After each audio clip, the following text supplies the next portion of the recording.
Wir sprechen heute mit Jitske Kramer. Sie ist Anthropologin, hat viele Bücher geschrieben und berät Unternehmen. Als Anthropologin schaut sie sich fremde Kulturen üblicherweise an und sie überträgt ihre Methode auf eben die Kultur von Unternehmen. Das Thema Unternehmenskultur ist wahrscheinlich so aktuell wie noch nie, weil sich viele Unternehmen heute fragen, wie kriege ich eigentlich in diesen neuen Zeiten sowas wie persönliche Bindung, gemeinsame Erlebnisse und unsere Kultur wieder vernünftig aufgesetzt. Absolut. Wir haben versucht, alles Mögliche von ihr zu erfahren in dieser kurzen Zeit.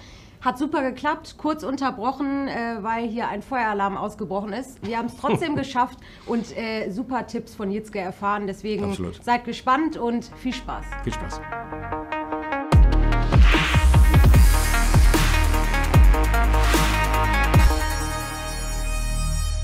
Okay, Jitske, great to have you here. People will remember you standing on the stage of the Elfi in the last NWX, unfortunately without an audience, but this year we will hopefully have an audience and we will have you on stage again on the 20th of June, which is great. Wow. So, thumbs up, fingers crossed that everything works well. We wanted to have a little chat with you because you're an anthropologist, so you study human behavior, more or less. You are a best-selling author. You are what they call a corporate anthropologist, so you have a look at our working world. And probably you can explain what exactly is an anthropologist and how do you have a look with your methods and your view on our corporate world. How does that work? Yeah, I think anthropology for many people is the study you do where you don't know what to study. And it doesn't do well in the ranking for many times, like economists, and it's all. But anthropology is really at the core of everything we do.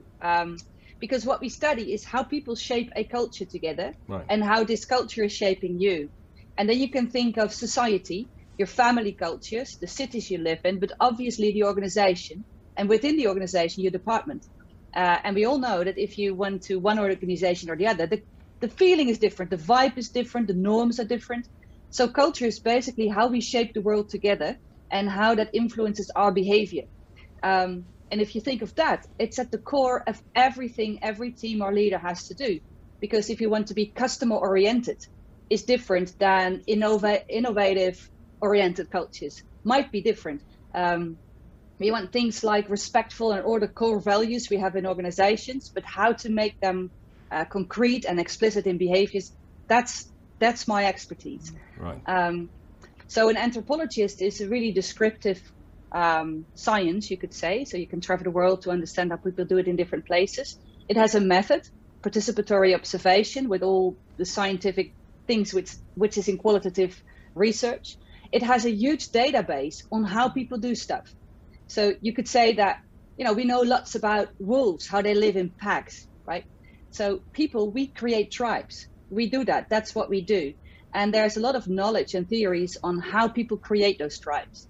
And we do the same in organizations. So I call myself a corporate anthropologist because I apply the methods, how we can understand cultures, and I use the knowledge we have on how people do stuff, and I apply that in organizations. And we use the term or the word culture when we refer to the corporate world as well as when we refer to the arts. Does that make sense from your point of view, or is that actually something totally different? Yeah, it's a nice question. It is kind of different. A culture in the sense of the arts.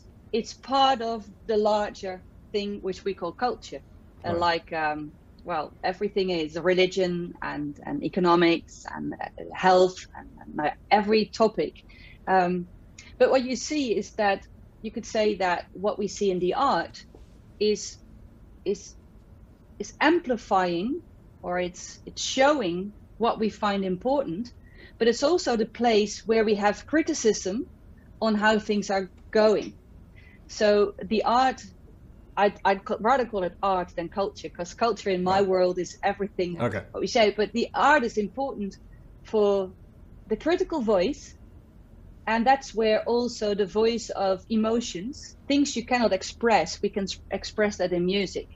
And I think that we couldn't think of our normal life, our regular life, without the arts, because if you're sad, you use a song. If there's, a funeral, you use art, because that's the way of expressing ourselves. And I think in that sense, it's a bit sad that in organizations we say, no, we leave that all out with this, let's talk business. Yeah. But then we leave out so much of what for us as human beings is important. Yeah, talking about this also and culture, because we really want to try to make a deep dive with you also if we only have 20 minutes. But one thing you said is that the Corona pandemic has led to a collective culture shock. Like, what kind of impact did Corona have on the culture? I think in many places it's huge. Partly because it's an endemic and people die from it, and people are scared from it for good reasons. But the main impact it has, if we think about corporate cultures, is that if we go back to, in the Netherlands, it was March 2020. In different places in the world, it was a different date. But for us, it was March 20. I think for you, roughly the same. Then within 1 week, you couldn't go work at work. You had to do it at home. Kids were going home. You couldn't go to your parents. You were scared to do so. We didn't know how to greet. We didn't know how to run a meeting. We've been doing that for 2 years. So what the Corona culture shock brought us is that in a very abrupt way, we were suddenly faced with a disruption where we had to do things differently. And that has a huge impact, because then everything what was normal was suddenly not. So we had to learn new skills. And it reminded me of what anthropologists call a culture shock, which is a phenomenon which is described for people who go abroad for a longer period of time. And it takes you through several phases. And in March 2020, I had this idea that maybe then now we are going to this collective, maybe even global culture shock. And will it have those phases? And I described them, and I think they have. So you have the honeymoon, which is like, yeah, it's new. For some of us, we had that, others didn't have that, but it was kind of exciting. Like we schaffen das, yeah. We can do this one, and we were applauding for each other, making songs, and then the reality hit. Like, whoa, this is difficult. We have digital language, and how do we do this? Had to learn new skills. So you see the moral going down, and that's usually what happens when you go to different culture place, new language, new behaviors. And then once you do that, you get new routines. So it's more subtle. So moral goes up. Hey, we know how to run this meeting. I know how to do breakout rooms in Zoom or Teams or whatever, and you get a hang of it. But once it takes a longer time, it becomes not new normal, but it becomes like a routine. And then you start questioning, but do I like this? Do I value this? And you start revaluing. So if we ask people, what do you miss? People say, I miss my colleagues. But they miss them to an extent we would never thought about that 3 years ago. That you would miss your colleagues this way. So we miss the social relations. So you start revaluing what is important. And you have the whole discussion, if some people can go to the workplace and others not, why? And what's the value of a human life if you take it more on a societal level? Why? So then you have the conversation on the values. So if we think about culture is what we think is important, and then you see that in behaviors and in processes and procedures. Now, Corona brought us that was broken, and then we fell back. We had to find new behaviors, and then go back to what do we think is important. So I think the presence almost of Corona culture shock is that it started to rethink our corporate cultures, especially the things which were not effective in the first place. And that's what we can, in this moment of chaos where we learn new stuff, we revalue things, and we can shape our cultures in a different way than we used to. My impression actually is that, corporate culture used to be something that was delegated to like HR departments or corporate communications departments. It was not really on the top of mind in the boardrooms. My impression is it has changed completely, so that today people in the boardrooms asking themselves, how can we understand our culture? How can we build it? Because now people can decide whether they come to the office and meet their colleagues or not. And if you don't have shared experience together with your colleagues, you lose track, you lose connection. And if you lose this connection, the culture suffers, and suddenly it becomes a very, very important issue. So people are, as you said, reevaluating the importance of culture and probably experiencing or finding new ways to develop their culture. Is that also your impression, first of all? And second, what would be your advice to companies who are currently having a look at what is our culture and what should it be, because the environment is changing so rapidly and probably for good? Yeah, I think it's a wonderful question. I could talk for hours. Okay. So I try to make it make it sharp. For one, I think that most people have a misconception what culture is and how you can influence it. So if you put it in the Department of Communication and HR, you think you can fix it through words and through PowerPoints. Mm-hmm. True. Yep. It doesn't work like that. If it would, we would have a different world. Because then I would put up a poster and say, be nice, and people would do that. It doesn't work like that. So culture is really ingrained in everything we do. So it should be with the leaders. And the leaders have just a limited amount of influence on the culture. So because they can start the conversation, but they don't know where the conversation will go, because there's all these other people thinking about things. So culture is think more like in terms of social movements. It is not a top-down driven thing.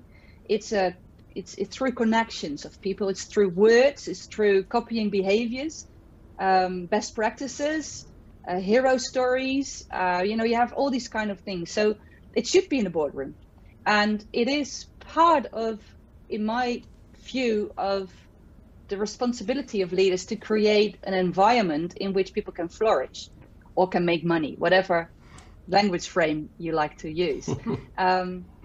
So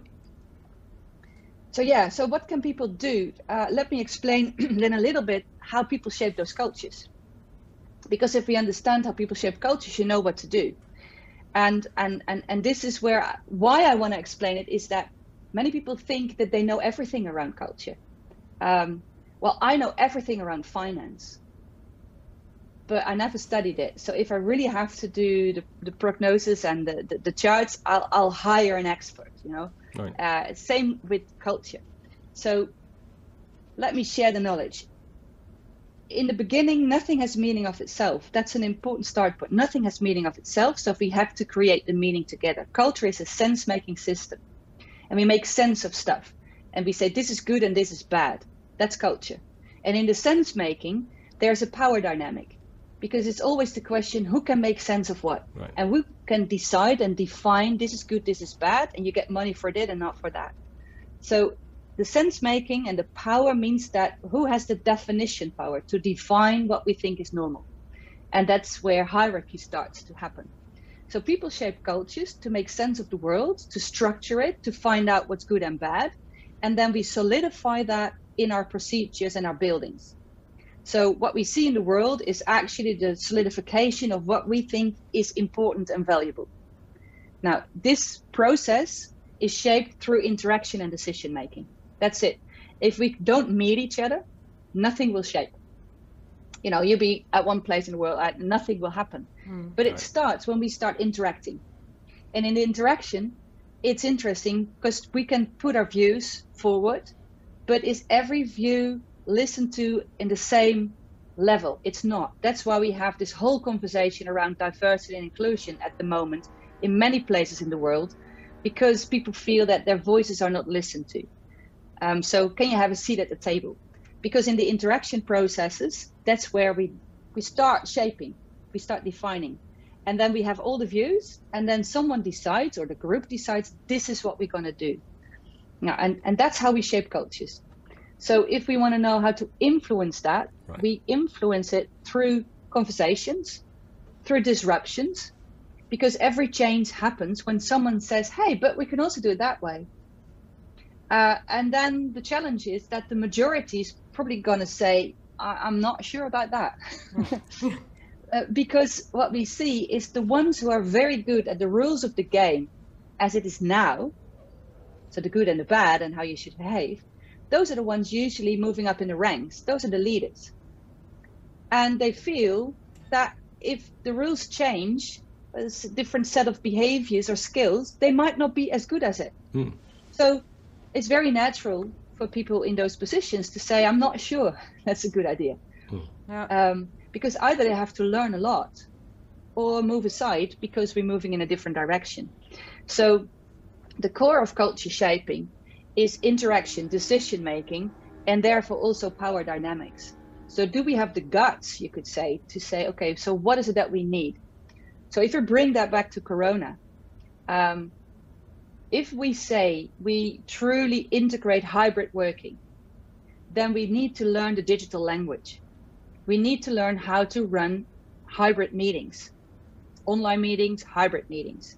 That's a new skill set. Not everyone is good at it. And in my experience, the leaders not necessarily are very good at it. Yeah. So you get a new role. How do you create those conversations? Or the leaders have to learn. So so change is really about what do we think is valuable, what is normal not, what are the rules, and then which skills are asked for. So it's a narrative and it's a skill and it's practice.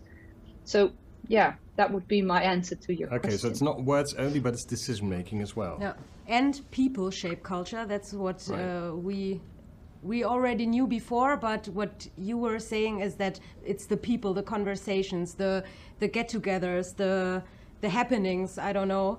But talking about happenings, I'm wondering also, you said as an anthropologist, culture shock is something, that happened. And it happened now due to the Corona pandemic. Did you ever have an experience which led also to a culture shock this heavily, or is this really a unique situation? I think that as far as I know, it's unique that all over the globe, we now have constraints on, let's say, 1.5 meters distance. Yeah. On such a large scale, to change a key behavior like that, which has an impact on how we interact, I'm not sure that happened before, at least not by my knowledge. So that's unique, I think. But I think most of us have experienced different types of culture shock in your life. A marriage can be a culture shock. Because you suddenly have to integrate, or getting a new job, or merge different organizations. It's all those moments where the things you thought are normal, you're suddenly confronted with a whole set of new things. It's like, whoa, what? And then you have to change your behavior. And if it's from a real value system, a really different value system, it also hit the core of your belief system. So if you go from corporate to more NGO world, you'll have a culture shock, and vice versa, because it's different set of things. So each individual has it on group level, but now it's global, and that's pretty unique, I think. Probably this brings us to our last question. Many people are asking themselves, probably also due to the Corona shock that you just described, am I still doing the right thing? You know, I think in the US they call it the Great Resignation. And we just did a survey here in Germany, and we saw that 1/4 of people who quit their jobs do that without having a new one. That would hardly been the case like 5 years ago. People would definitely wanted to have the security of a new job. And now they say, hey, this is not worthwhile spending my lifetime on it. So obviously it's a very important question.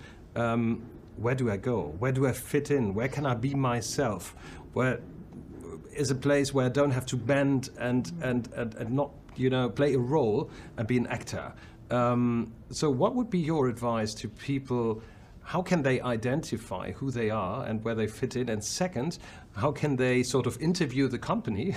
Probably the roles are changing in order to find out whether they really fit to their, I don't know, value set and not only skill set, but also value set? Yeah, for one, I think this is one of the impacts such a Corona culture shock has, because it's, like I said, it's pressing on the value system. So once you go to a different place for a longer period of time, it really changes your mindset. Right. So that means that a lot of companies are not serving the mindset of people. And I think this is, in a more broader answer, it's linked to where we go through that we did have these huge problems, which are with something with climate change. I don't know if you have the same thing. We have that. So it's huge. We have certain assumptions in how we run the world, which are not good for us and the planet on the long run. Right. So people now are pressed to that question. And the strange thing is that within a lockdown, people felt more free thinking about their jobs because there was more autonomy. So that means that too many organizations put constraints of people and they act on a mistrust level. Right. Instead of trust. So here you see that people run away. So we can address this from the individual point of view. If you leave your job, how to find one that fits and how to do the job interview, like you said. But I would also address the organizations, the constructs we build, that we on such a high level build something no one wants. This is the fire alarm in our building. Oh dear. Talking about culture. This is a culture shock for me now. So now you have to run, Do right? we have to leave? I think we have to leave, yeah. We have to leave. Sorry. See you later. Thank you. We're back in the building. We're safe. Nothing happened. It was a test. It was a test. So it's a test. And back in the building in many levels, right? So yes. Workers left the building. Work went back into the building, and then you're again with all the fire drills, and I'm just here doing my email in my home office, and that's the difference there. And, and thanks for waiting for us. Really appreciate fine. it. Really appreciate it. And that brings me to my last question, actually, because what we've heard from the US, for example, is that there's a phenomenon happening that they call the Great Resignation. People leaving their jobs, they're fleeing their companies. And we just did a survey here in Germany, and we learned that 1/4 of people who are quitting their jobs do that without having a new one. That would be impossible, would have been impossible like 2 years ago, because especially in Germany, people are very, very, very careful not to make a mistake because of their CV and stuff. And now 1/4 is leaving without having a new one, because people are not happy anymore, because they feel they do not fit into their jobs. They have to play a role. They can't be themselves. They have to bend and be somebody else, like some kind of actor. So what would you suggest? What can the individual do if they find I need a new home when it comes to work, a new place where I fit in, and how can they find out which employer fits to their needs and their individual preferences? Wonderful question, and I'll answer it from the individual perspective. But before I go there, I'd like to point out that somehow then we created a large extent of organizations people don't want to be in, and I'd like to let that sink in for a while. So people watching now know that maybe it's their organization. So we create places where people need to act, and I think that is the present. What I said of culture shock is that somehow, while we were having lockdowns, people felt freedom. And that means something. So you really start questioning, what do I value in life? And you act on it. And then you get a culture change. So I think this shows that organizations, you won't fix it with window dressing, get a nicer picture on the website. Right. No, this is truly about how do we make sure that people feel at home, or people really feel that their talent is utilized and they can be who they are. Therefore, also what you see is that diversity and inclusion, it's a hot topic. It used to be the topic of paragraph 20.5 when we have time on Friday afternoon before the drinks, but it's at the core of stuff. Right. Like culture is at the core of stuff. We're human beings, we're emotional. So here's what we see. I think there's a huge, we're on the forefront of a paradigm shift, or we think that people are rational and that we need to run business and focus on the task and the KPIs and all that. It needs to be in place, but people are not rational, they're emotional. And I think that's where what this, the impact of how we deal with Corona that has shown us. So going back to the question, what individuals can do, ask around this, ask, what will you do and how do you operate? And I usually say, well, go to the places which are informal, because if you enter a new organization, also when you are there for a job or whatever, people roll out a script for you. Yeah. If there's a trainee coming in, you'll have a different behavioral script than when the CEO comes in. So we need to break the scripts and find the true things. So be an hour early and sit in the reception. If they say, I'll get you coffee, you say, I'll walk with you. And then look at what they have on the posters and the things on the wall. But that's assuming that you're in the building. If you cannot enter the building, you'll meet the organization online. And there you see, how do they make your appointment? Do they give you like 20 minutes or an hour? Is there a hi? Is there a check-in? Is there one person? Is it very formal? So test it and see it. So it's almost like a quick culture scan when you try to see, do I fit with the organization, and be clear for you. So vice versa. So very pragmatic is in most job interviews, we only have time to question the one who is applying for the job, but make that a 50-50. Right. In time, that can I question your organization? How do you do things? And I think that's where we have the matchmaking. It's almost like, when you want to see which family fits you or which person fits you in a, personal relationship. You don't have a job, you don't go to Twitter and have a job interview for one side. It needs to be two-side conversation. And I think, and that's partly, again, don't only look at the CV and the things, the organization. We are human beings. We have rational thinking, of course, and we have our spreadsheets, but we have our emotions, our feelings of belonging, want to feel trusted. Those are all the things we used to put in a box, like the soft skills. Yeah. Those are hard skills, very hard skills, and of major importance. They're the real hard skills. Real hard skills, yes. Jitske, thank you so much. It was really nice talking to Great. you, as Fantastic. always. Yeah. For everyone who wants to see you live on stage, hopefully, we said at the beginning, cross fingers, that we will all see you live on stage at the NWX on 20th of June. Not so easy to say. We still have tickets, don't we? We still have tickets, Yeah. yes. So feel free. And Jitske, we are really looking forward seeing you on stage. And thank you very much. Thanks. More than welcome. See you then. Bye bye.